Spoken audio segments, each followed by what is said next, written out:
In the last video, you watched local fishermen wrestle with the giant grouper, an underwater titan that can grow bigger than a full-grown man. Catching one isn't common, and those who do earn a badge of honor carried only by a few. But the victory doesn't end when the beast is hauled onto the boat. Today, we'll step into the part of the story most people never witness. What happens after this massive fish hits the deck?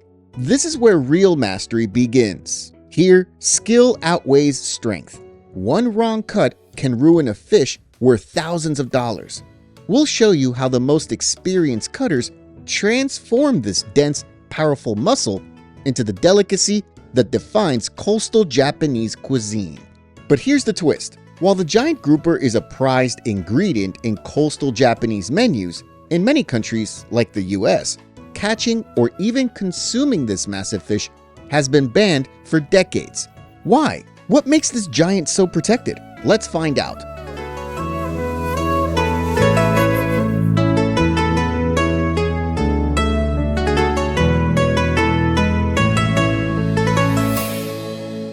Giant grouper hunting has been practiced for centuries across parts of Asia and Europe. Taiwan, in particular, is known as a global leader in grouper fishing and processing.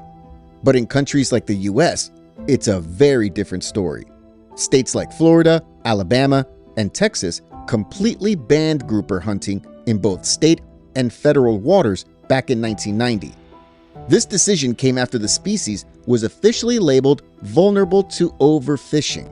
By the late 1980s, their numbers had dropped so sharply that scientists warned the population was approaching commercial extinction. Many grouper species, especially giants like the goliath and gulf grouper, live long lives but mature slowly. It can take years before they're able to reproduce, which means that heavy fishing can wipe out breeding adults far faster than the population can recover. Thanks to strict conservation efforts, grouper numbers have slowly started to recover. However, harvesting them is still highly controlled. In Florida, only a limited number can be caught each year, and only with a special permit. Yet, while much of the world has placed tight restrictions or outright bans on giant grouper hunting, Japan remains one of the few places where this massive fish still holds a celebrated place in coastal cuisine, a delicacy reserved for those skilled and determined enough to hunt it and transform it into something extraordinary. Now, let's explore how the Japanese prepare the giant grouper.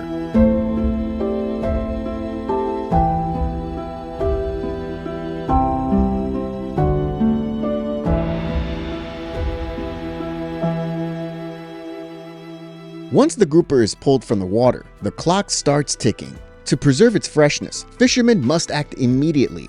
Depending on their needs, the fish is either kept alive in a tank for transport or cooled right away. From that moment, every second matters. The fishermen rush back to shore, where the fish is quickly moved to the processing site. There, the first step is a careful inspection, especially of the eyes. Clear eyes and pink gills are the unmistakable signs of a truly fresh catch. Because the grouper has tough skin and thick bones, identifying each section beforehand is crucial for a smooth and precise cut. Then comes the part where tradition meets technique. Using specialized Japanese cutting methods passed down through generations, the chef begins by draining the fish's blood to preserve its flavor and freshness. A precise incision is made into the artery beneath the backbone, allowing the fish to bleed out slowly. This step deepens the color of the meat, prevents lactic acid from building up, and significantly extends its shelf life.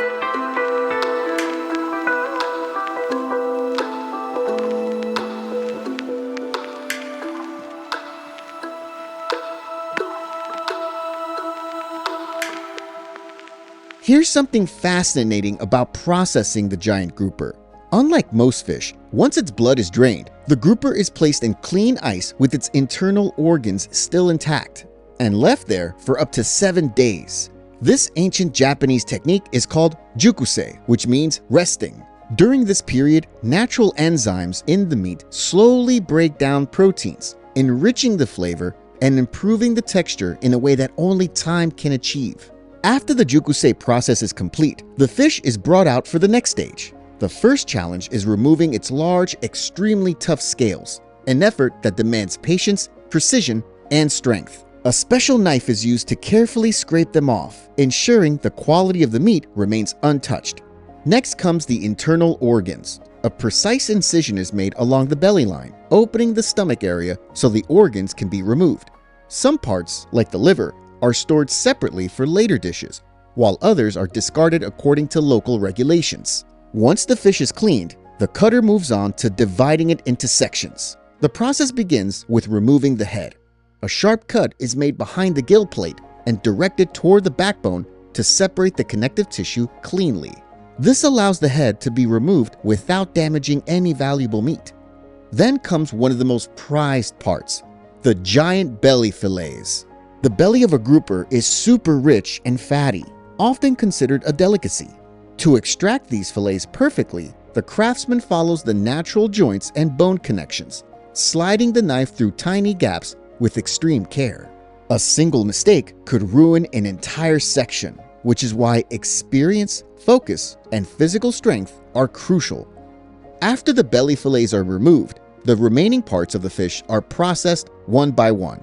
The tail is trimmed and the thick fatty sections are separated. Because grouper meat contains so much fat, the knife can become slippery during processing, so it must be cleaned often to maintain accuracy. Depending on how the meat will be used, the thick fat layer beneath the skin may also be trimmed away.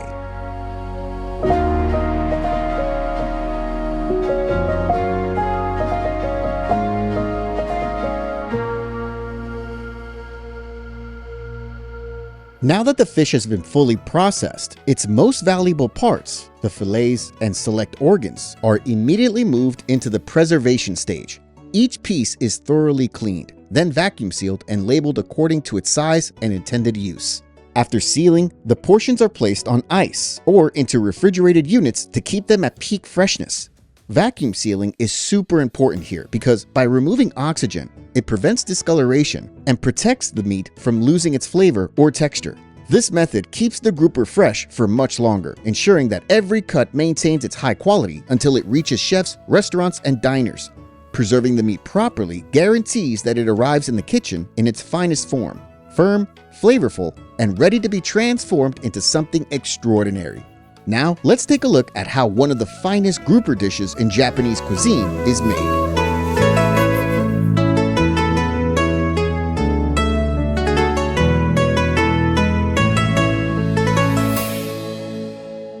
In Japan, the giant grouper is far from an ordinary fish. It's a premium treasure, highly valued and priced accordingly. Among its many preparations, one dish stands above the rest, the hatanabe. But this dish doesn't truly begin in the kitchen. Its story starts the moment the giant grouper is processed and carefully cut into pieces. The chef lays out each section like a set of precious treasures: the fillets, fatty belly slices, bone sections, and even the skin, which will eventually melt into the broth, enriching it with flavor. Preparing hatanabe is a ritual, a tradition passed down through generations and still honored by chefs today. First comes the kombu kelp, a large brown seaweed quietly soaked in a pot until it releases a gentle ocean-scented sweetness and a deep umami flavor that forms the dish's foundation. Then the grouper bones are added, not hastily but gently, so the pot never erupts into a rolling boil. Instead, it trembles with a soft, patient simmer. Even after being expertly caught and processed, the giant grouper demands patience. Over time, the collagen dissolves slowly, turning the clear broth into a richer, almost creamy liquid. Next, vegetables are added: cabbage, sliced leeks, mushrooms, and blocks of tofu. Each ingredient soaks up the broth like a sponge, absorbing the natural sweetness and savoriness of the grouper. Finally, the fillets are laid into the steaming pot. They firm up just enough to hold their shape, then soften to a tender, pillowy perfection. The aroma fills the air, warm and inviting, enough to chase away the coldest winter chill. And with that, hatanabe is ready, an exquisite masterpiece of flavor, patience, and tradition, waiting to be savored.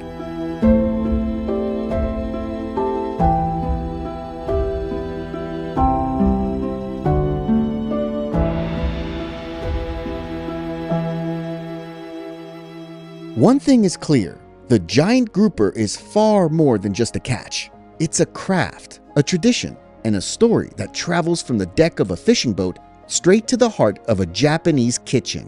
While much of the world has stepped back from harvesting this ocean giant, Japan continues to honor it with skill, patience, and rituals handed down through generations.